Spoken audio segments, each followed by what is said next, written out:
Hello.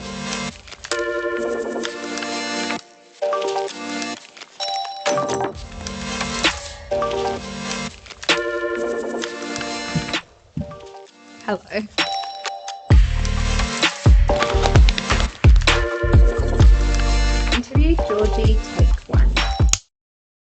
Good. So kind of like The Bachelor. Okay. I'd recently had a... No, that's right. I got this out again. My name's Brian. I'm a user experience, user interaction and service designer. Hi, my name's Jack. I'm one of the developers here at Atomics. My name's Andrew. Talking my last name. My name's Josh and I work here at Atomics. There you go. Previous experience working at other agencies, it's always been about the bottom line and the end product, focusing on tech a lot of the times. And at Atomics, we pull it back on the other side of that, and we really focus on what are the real problems that we're trying to get to the bottom of here. What are we trying to solve for people? What attracted me to Atomics most was they didn't seem to take a cookie cutter approach. So I really liked the idea that they approached each client as a new client. We have all kinds of people from all kinds of backgrounds doing all kinds of roles. Coming into Atomics, particularly as a developer, you work kind of in the middle of that. Culture-wise, I think it's really good. I have lots of great friends here, and collaboration is very easy. It's just like mates talking about the best way to do something.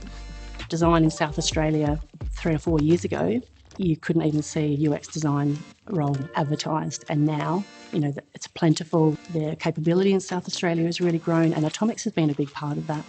Being able to be a part of some of the sort of more really exciting future developments in Australia with a work that we do on a website called Angels, which is for information all about the space industry that could have gone anywhere in Australia, went to Adelaide to be developed. And I only see more future hubs having their funding directed to Adelaide because we've got such a great talent pool here as well, and companies and businesses that want to develop that. One of the arms of Atomics is working closely with government and the implementation of digital services, and that's really quite rewarding in that sense, because you know that this is going to be in the hands of someone that you will be walking down the street in maybe a month. Adelaide is the best place to work in Australia because we're kind of a hidden gem. It's got cafe culture, restaurants, but it's so much easier to get to nature and to outdoors. It's just really cool that the business is actively and proactively looking at ways to improve the experience of employees, really. And half of our team's remote most of the time here. You can have that flexibility. At Atomics, you get the freedom to kind of choose your own adventure.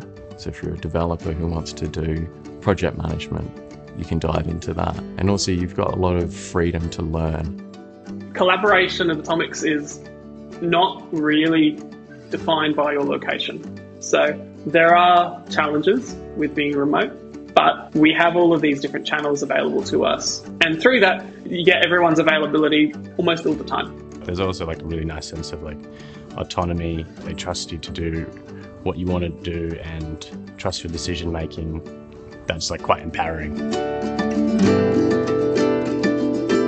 The people that we look for that come into our team, they have to love people, because if you don't love people and you don't want to understand human behaviour and human expectations and how they interact with products and services, then it's very hard to get to the bottom of problems. It's a really key thing for me about the culture here. You have the power here to be able to change things, and you get the opportunity to work on great clients, great projects, and work with a great team at the same time. So we have a whole raft of opportunities available. And if you like indoor plants as well, then you've come to the right place.